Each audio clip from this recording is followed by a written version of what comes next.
Hello and welcome to today's episode. Super excited for y'all to be here. And in today's episode, we're going to be talking about how your branding is your silent ambassador, right?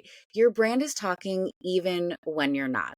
And so I just want to dive into this because it's one of those things, as you'll always hear me say, is that your brand is your silent ambassador. And that's why we want to make sure that it is showing up the right way, even when you are not talking about it. Because again, we're not always going to be around. And so we want to ensure as a founder that we are making the effort and the strategic decisions to ensure that our brand is showing up the right way, whether we're there or not. Because again, people are going to make their impressions about our brand and our business within those few seconds of interacting with it. So your brand shows up visually, verbally, and even experientially. And so these are all the different touch points that we need to make sure that we're showing up and determining how the brand is showing up and that it's all cohesive and consistent. Because again, that's how we build like, know, and trust with our audience. So your brand exists without you, right? Think of your brand as a 24/7 spokesperson. It's always talking even when you're not.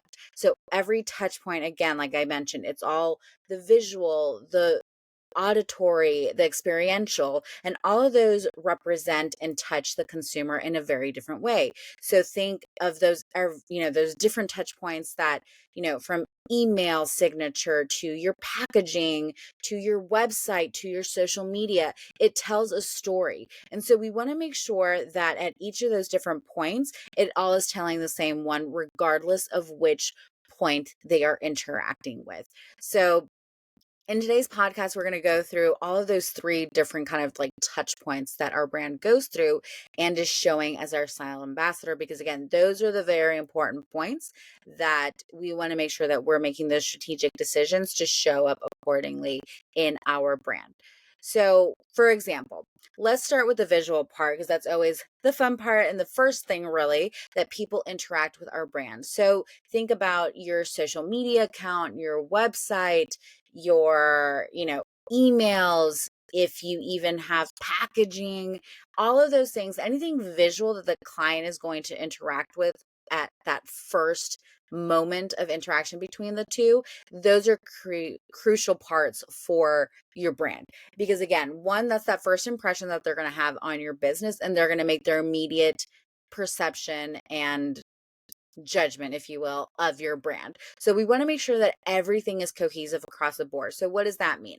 We want to make sure that across the board, you're using all of the same colors, all of the same fonts, and these are all of your brand and color fonts that you would have in your brand guide.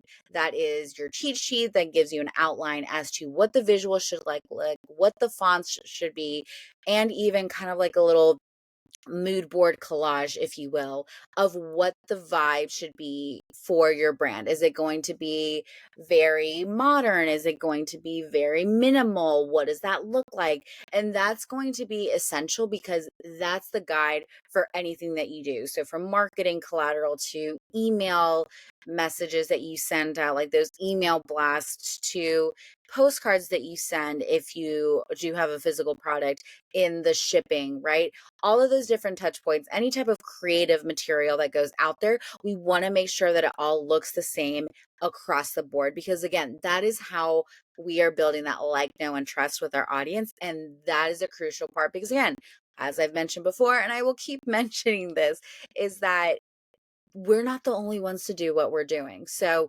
how do we make sure that we are being consistent? We're showing up in a very unique and authentic way to ourselves by building that like, know, and trust with the audience, because they can choose from anybody and really a lot of different other options, but why do they keep coming back to us? And so that's what we have to make sure that we are choosing and doing things in a very strategic and intentional way. So that's from like a visual standpoint, because again, the consistency, like in anything, any type of relationship, consistency equals trust.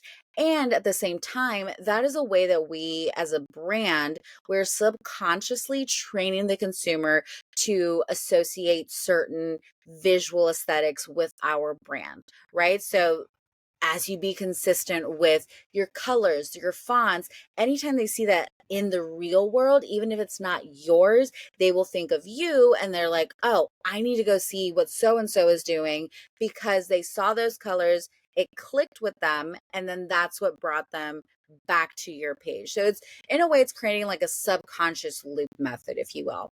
So with that being said, I want you to think about, let's think of Disney, right? We see that font, we know exactly what brand it is. It could say Pixar, it could say another company. We know that that's Disney. The same thing with Coke. If Coca-Cola, their font, it said Pepsi instead, we still would know that that was Coke because of that script. They have used that so intentionally and consistently over the years that as a consumer, we are trained and know to recognize that with Coca-Cola. So again, this is why the consistency point in the visual is very important, because again, it is representing us. It is our silent ambassador. And no matter at whatever touch point, it will be the same, which is key, because as an ambassador for your brand, you want it to be consistent. You want it to be the same at every touch point, because then that's kind of like your stamp or seal, if you will, of this is my visual identity. This is what you will and can always expect when you are interacting with my content, with anything that I'm putting out there. So from a visual perspective, that's the stuff that you want to make sure that you are focusing on, right? And that's where, when we aren't consistent with it, those are your silent signals that make or break the trust. For example, if your website is, very cluttered, it's unclear, or it's outdated, is it really building that instant trust with your audience? And that's the same thing with, even social. Are your posts on brand, visually, and even from the tone that's being used? Is your message aligned? Or is it causing confusion? These are all the things that need to be really refined and tuned, because again, if not, it's going to cause confusion and raise those red flags subconsciously or even consciously for your consumer. And that's the last thing that we want to do. So even again, from like an onboarding factor of it, right? We might not necessarily think of onboarding as a part of it, but does it feel high touch and intentional, or is it rushed and chaotic? And what's that feeling that the consumer experiences at that first initial touch point of working with you, or even purchasing from you? What does that experience look like for them? So again, we have to think of all of these interactions with the consumer, because that is shaping their idea of what they will internally think of working or even purchasing from us. So the consistency is very key at any experience, right? Because again, branding is not just the logo and colors, it's the whole experience that a consumer has with your brand at all these different touch points. Now, if you are a product-based business, the packaging and the delivery is very important as well, because obviously, one, they first see your brand, they're attracted to the look of it. And again, as we talked about in the last episode, was that your branding is going to dictate whether or not that transaction is going to be an easier yes, and what you're able to charge for your product. Because at the end of the day, if you're charging $1,000 for something, right? We're just going to talk premium right now, just to give that example. But say you're charging $1,000 and your branding and packaging looks like, if y'all remember old school word art, that was all like squiggly and rainbows, which back in the day we thought was like the coolest thing ever.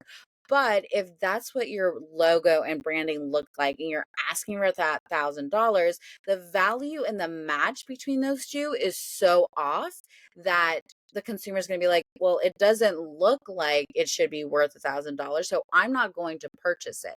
So again, wherever you are landing in your visual, and I personally, I don't care whether it's a lower price point item or it's a premium product.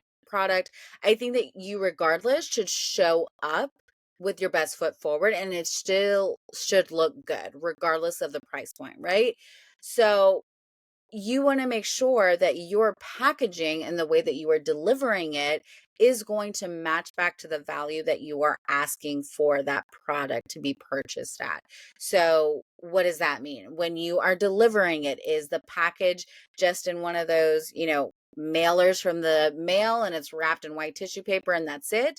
That's going to be a very disappointing experience for the consumer. And again, whether you're at a lower price point or a higher price point, I would not recommend that, because there isn't that level of professionalism, and there's nowhere on there representing and showing your brand to the consumer. Because again, remember guys, we're in a day and age that everybody uses their phone, they record things, they share it. And what does that mean for you? That is free marketing. So you always want to make sure that you're thinking of another way to be able to get that free marketing from your consumer, right?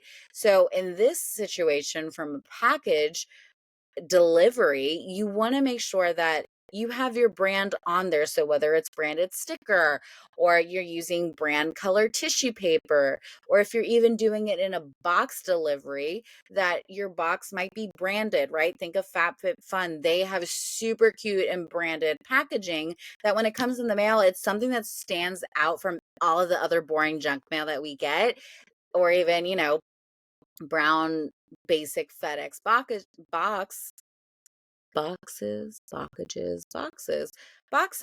that you want to make sure that it's a fun experience, right? And there's nothing wrong with brown boxes if it matches to your brand. Again, everything has to be just intentional. It's not just, I'm going to go get a brown box and that's it, right? So if you're able to add a sticker that has your logo on it, put that on there. If in the inside you are able to add a branded postcard that gives them a percentage off on their next purchase, to even like, if it is one of those boxes that it has like that crinkly paper that is on brand to your business and your brand colors, it's one of those things that it just goes that extra mile, and it's going to be that consistent touch point with all of the other touch points that they have, that when they look at this, they'll be like, oh my God, it looks like their website, or it looks like their Instagram, and everything is very consistent, and they can tell that it is your brand at the end of the day, right? So those are the things that are very important, and that it makes them want to share it. It makes them want to be like, hey, look at this amazing package that I got. And they can share it and tag you in it. And then when people look at that, they then can expect to see the same thing in your social media, on your website, because again, we're being so intentional with being so cohesive and consistent across all of the touch points. Because again, if we have one touch point and it might seem so minuscule that, oh, my email signature doesn't look the same, it might look a little wonky and stuff, and just, not to the same caliber as my website or social media or any type of marketing material I put out there, it doesn't matter. But in fact, it does, because you're giving that subconscious impression of not being professional, that you didn't care about this little detail. And again, it could be that, it could be, your Instagram, the types of templates that you're using, or you're not using templates and it's very chaotic on there and it's not merchandised in a right way, then these are these subconscious indirect messages that you're telling the audience about your brand, and that's the perception that you're giving to them. And again, that's your silent ambassador and how it's showing up. So again, for the visual part of things, we want to make sure that everything is very consistent and cohesive, and it's showing up the right way across all the touch points. They're going to get the same experience and same visual identity regardless of where they're going. Now, from the auditory part of things, this is where the tone, and that's within the messaging and copy across your website, social media, email marketing. If you use pamphlets of any type of thing for email marketing collateral, all of those points, and even to video, because video now is such a crucial, medium, if you will, for any type of brands, that all of those places, the tone and the way things are said or written need to be the same. Because again, that is how people are going to perceive and think of you as your brand or as the founder when interacting with it, right? So, for example, my brand and my tone is very casual, the way that I would maybe talk to friends, a little bit more professional, but it's very casual, down to earth. It's not very stuffy. I will use certain business terminology because we are talking about business, and that way there is just that professionalism, but it's very casual. It's not going to be very stuffy and buttoned up because that's just not the experience and that's not my brand. So you have to think of those things too, because if you are showing up online and your copy and everything is very buttoned up, is very professional, and there's no laid backness, but that's not really the experience that consumers have when interacting with you. Like, say if you're a service-based business, that's not how it is when you work with them on one-on-one and stuff like that, and you're talking very, say you talk the lingo that Gen Z or like Gen Alpha uses, there's going to be such a disconnect, and the consumer's going to be like, wait, but your website was very like, professional, buttoned up and everything. But then when I speak to you, it's a very different tone.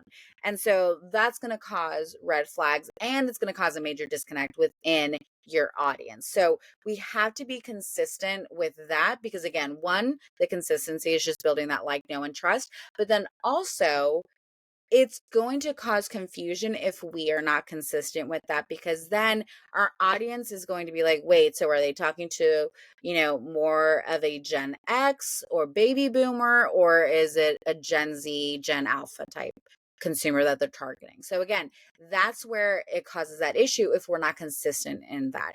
And again, that's where your brand ambassador, your silent ambassador, again, this is your brand, is going to be targeting and leaning more towards one consumer when you might be wanting to talk to a completely different consumer. So that's where we have to be intentional with that, because that is representation of who you're ideally going after, even if that's right or not. So the tone of where you are showing up and how things are sounding is very important. And again, even with a brand that is a product brand, doesn't have to be a service-based business, is the fact that, you know, even when they go in store, or if you have, videos that you're doing like reels on Instagram and stuff like that, or even your stories, all of those touch points have to be consistent, because that is what they're going to associate with your brand.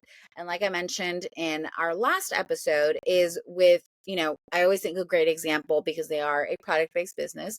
They are also service. But if you think of Chick-fil-A, regardless of where you go, if you see their ads, if you see, the interaction with the employees at their stores, the way that they say things is so consistent at any place, at any touch point, that you know that it is Chick-fil-A because of its representation of how they are always so consistent with their messaging and their tone. They're very friendly. It's very, it has that Southern hospitality aspect to it, that is such, they just do such a great job with it. And so I want you to think about that from like a consumer standpoint. Like, if you are the consumer and this is your business, this is a great example of how to show up and make sure that you are being so intentional with it. Because again, the auditory, even if I am out in the wild, right? I'm not at Chick-fil-A, I'm not interacting with any of their marketing material, and I hear someone say, "Oh, my pleasure," I will think of Chick-fil-A because they say that all the time. And that's another thing, key phrases that are part of your brand, that's something that you want to constantly repeat again, because going back to that subconscious loop method, we want them to think of us whenever they're in the wild, even when they're not engaging with our content, because this is how we get them to come back to our circle of things, right? So Chick-fil-A does such a great job, and especially being in the South, you have that Southern hospitality. So I hear "my pleasure" all the time. And I just think of Chick-fil-A because that is very on brand to them. And it's just very different from all the other fast food places. So that is a part of the tone and messaging that is so crucial. And not even just from the choice of words or the type of tone, if it's more casual or not, being very clear with your messaging is very important as well. Because if they go to your website and they're reading through, your about section or maybe the services or products that you have, and it's not very clear, that's just going to leave a bad experience to them. And your website and your social media, anywhere that they can go to that you are not there or you are not involved, that is what can really make or break the situation. Because again, you want to always have your brand be the best ambassador and representative of your company. And if it's messy, it's unorganized, it's not clear, that's not going to leave a great experience for the consumer, and they're not going to want to come back. I always like to say it's kind of when you go to a store that's like poorly merchandised and everything is all over the place. You're like, I really like the stuff here, but this is just sensory overload and I don't want to come back because I don't want to deal with this. That's the same thing from your website to your Instagram to even, email marketing. If it is all over the place and it's not clear on the message, that's going to make the consumer want to just leave. They're not going to want to continue engaging because it's just not a great experience. So now I want to give just some more examples because I always like to give kind of like real world examples that one, you can understand and take away, but also it's easier just to understand the concepts that we're talking about. I always feel like that's something that's easy to kind of digest the material and be like, oh, I can see that. So like, as we've been talking, the whole idea is that we want everything to be the consistent and represent the brand the right way. So from the visual to the tone to just the whole experience that a consumer is going to have with your brand, right? So an example that is not implementing these things the right way would be like, think of it this way, like think of a local bakery. If they had their packaging that made it look like, it was luxury skincare products versus baked goods, that would be very confusing and a disconnect for the audience, right? Now, one thing that would be opposite and reflects, implementing all these things in a right way would be think of a consultant, right? Who their onboarding doc reflects, a 10K level professionalism. That is very aligned because, again, as a consultant, they are going to be charging at a premium, and the way that they are presenting themselves, from their documents that they're giving to how they're dressed and showing up to the whole experience and all those different touch points, it matches and there's that alignment. So that makes the whole experience that much better, and it makes the yes easier for the consumer to do. Another one where it's not a great example that there is that disconnect is think of a beautiful skincare brand that has a beautifully curated Instagram. But when you go to the website, there's like no description on the products and there's really no information. There's disconnect and it's inconsistent because you know that if they go to your Instagram, they're going to look at your website or vice versa. So they both need to match. So these are some examples that in a real world situation represent the consistency and the alignment and doing things right versus not doing things right. And I like to also talk about one brand that, I've loved kind of using as my personal little case study that I think they've done really well is Poppy. They show up so consistent at all these different touch points that they have, from their Instagram being very Gen Zennial, and because that's who they're targeting. It's very fun. It's very colorful. It's very, you know, upbeat and everything. And that's what you're going to experience when you go to their website. Or if you see their commercials, it's going to be the same. To even their product, their packaging is very bright, colorful, and it embraces and represents the consumer that they're targeting. And they do such a great job across the board. Just at every touch point, it's very consistent. It's clear what their messaging is, what they stand for, what their brand is all about. And I love how they do that so well. And it's led them to be able to show up the right way. Their brand is represented the same and consistently across all boards. And it's allowed them to sell their business for almost $2 billion. So when you do these things right, it makes a difference. It impacts ultimately the bottom line of your business. And that's what, as a founder, that's the most important thing that we are thinking about, right? We started a business to drive revenue in and make money. Yes, that is a big part of it.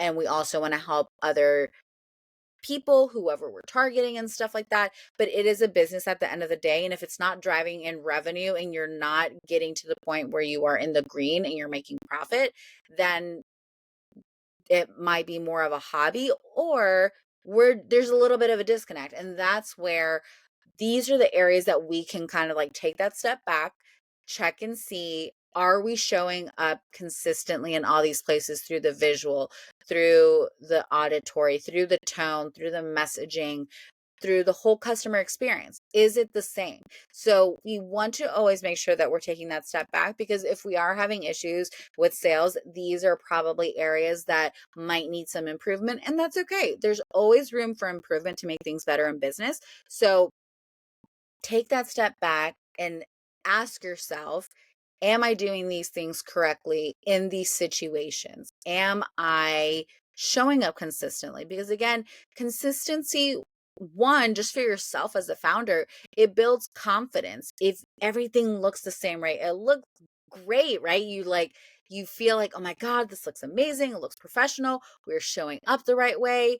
And it's one of those things that it just gives you that confidence boost that, when your assets, your brand assets speak the same language, you build trust with your audience. And that's what's going to help them feel more confident and secure to say yes to purchase your product or your service, whatever it is.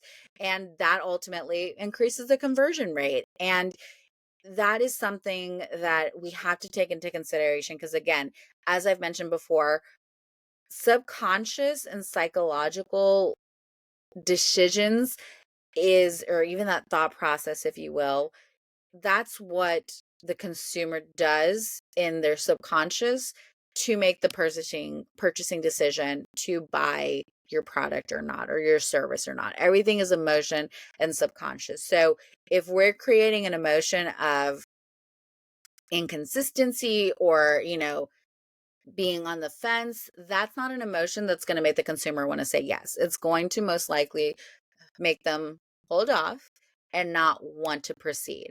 And a silent brand that whispers essentially like excellence is more powerful than a brand that's all over the place. Because again, if something's all over the place, that's not consistent. And if something's not consistent, that does not build trust. So, what I want you guys to really take away from this is that consistency equals trust, and your brand is your silent ambassador. That people are going to go to these touch points, your website, Instagram, if you have a newsletter, and they're going to look, they're doing their research, right? And if it's not showing up the way that it should or match back to the price that you're asking for, you are not going to get that yes or that conversion into a paying customer. So we have to really remember that all of these little details are so important, because we're not able to be around 24/7, right? So we have to make sure that we have the best silent ambassador out there, our brand, and at all those different touch points, so that we're able to make money at whatever time of day, right? We can have consumers in Asia and in Latin America, and all of those are at different time points that you're not going to be awake at those points, right? To ensure or close the sale. So we have to make sure that at all these different touch points that the consumer is going to be interacting with, they are going to get a really good impression as to what our brand is about and get an idea of who we are as a brand and as a company. And that's going to make them want to say yes that much easier. because again, the consistency equals like, know, and trust. And if your brand is not saying that in a subconscious way, then the consumer is going to be lost and they're not going to want to purchase from you. So the biggest takeaway from this is, again, you want to make sure that you have developed your brand in such a very strong and strategic way, and making sure that it will then essentially speak directly to your ideal client. So that way, when they do go onto your website or onto your Instagram or wherever touch point they are engaging with your brand, it is going to speak to them and create that connection, but it's also going to represent your brand correctly. It's going to represent your brand how you envision it and truly want it to be perceived by the consumer, versus showing up in the not correct way. And so again, make sure that you're using, from the visual aspect, you want to make sure you are consistent across the board with all of your brand fonts and your brand colors, to the tone and the messaging, to even just the layout of things, the photos that you're using. That's all creating the experience for the consumer, for them to feel a certain way. So consistency is very key. So that way you have the best brand ambassador in your brand, and silent ambassador, because again, we're not around to talk about it 24/7. So make sure you're doing these things properly, so that way you are being consistent, you're showing up, you're building that like, know, and trust, and you have a silent ambassador that's going to help you bring more people into your ecosystem and convert them into paying customers. So if this is something that you feel like you need to be working on, hopefully you were able to take some of these nuggets away and kind of be thinking, how can we revise this and like evaluate our brand from this. But I've created a free little brand audit checklist to find out how your brand is performing, even when you're not in the room. So grab it in the show notes. And again, guys, thank you so much for letting me join you wherever you're at. And thank you so much for joining. And I look forward to chatting with you guys soon in the next episode. And again, remember, we want to build that brand and have the best silent ambassador to help your business scale and grow. Thanks for joining, guys, and let's keep creating a buzz.